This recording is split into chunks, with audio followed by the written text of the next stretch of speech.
বলতে পারতো।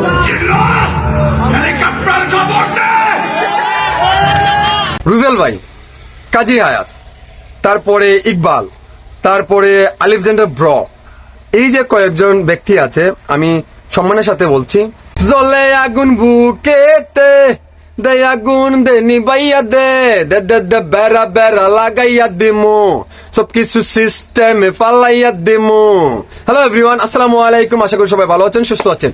ঢাকায় সিনেমার শীর্ষ তারকা শাকিব খানের নিত্য নতুন আপডেট পেতে হলে ফেসবুকে বন্ধুগণ ফলো দিয়ে থাকবেন, আর ইউটিউবে বন্ধুগণ সাবস্ক্রাইব করে পাশে থাকা বেল আইকনটি বাজিয়ে আমি শাওন মিয়ার পাশেই থাকুন।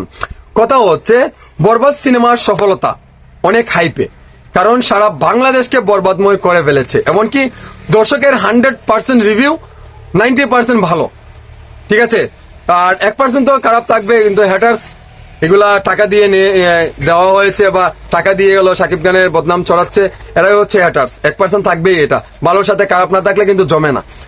রুবেল ভাই, কাজী হায়াত, তারপরে ইকবাল, তারপরে আলেকজান্ডার ব্র, এই যে কয়েকজন ব্যক্তি আছে, আমি সম্মানের সাথে বলছি, ভাইয়া আপনাদের সময়ে সিনেমা হল ছিল 600 থেকে 1200টি সিনেমা হল।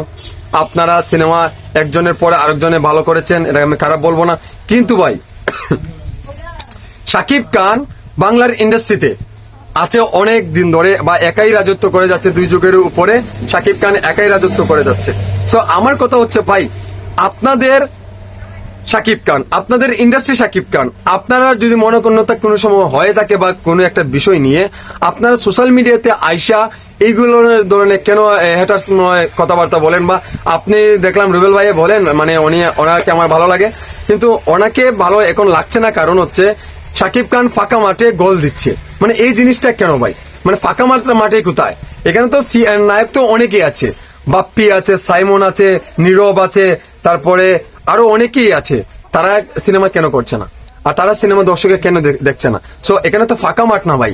শাকিব খান ছাড়া কি আর হিরো নেই বাংলা ইন্ডাস্ট্রিতে? অনেকে আছে। এই যে আপনি বলছেন শুধু ফাঁকা মাঠে শাকিব খান একাই গোল দিচ্ছে, এটা আসলে কেমন লাগে না? আপনাদেরই ইন্ডাস্ট্রির এত দূরে এগিয়ে নিয়ে যাচ্ছে শাকিব খান। আপনাদের সময়ে কি করেছেন না করেছেন এটা কিন্তু জানি না, কিন্তু ভালো কিছু করেছেন।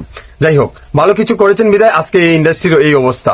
আর শাকিব খান এত বছর ধরে একাই কিন্তু ইন্ডাস্ট্রি গুলো ভালো করছে। আর আপনাদের সময় রিয়াজ, ফেরদৌস সবাই মিলে কিন্তু ইন্ডাস্ট্রিকে এগিয়ে নিয়ে যেতে চেয়েছিলেন, কিন্তু পারেন নাই। কিন্তু শাকিব খান বাংলার ইন্ডাস্ট্রি একাই হাল ধরেছে। মান্না ভাই মারা যাওয়ার পরে একাই কিন্তু সে অনেক দূর নিয়ে গেছে। আপনাদের সময়ে বাংলার সিনেমা কতটুকু দূর গিয়েছে? বিশ্বব্যাপী সিনেমাটি গিয়েছে? যায়নি। কিন্তু শাকিব খানের সিনেমা বিশ্বব্যাপী রিলিজ হচ্ছে, কিন্তু এটা অ্যাপ্রিসিয়েট করতে পারছেন না। বাংলাদেশের একজন নায়ক যদি এত ব্যবসা সফল সিনেমা উপহার দিতে পারে, কিন্তু শাকিব খানের আগে নাম আসে নাকি গেল আসে বাংলাদেশের নাম, বাংলার ইন্ডাস্ট্রি নাম আসে, বাংলাদেশের নাম আসে।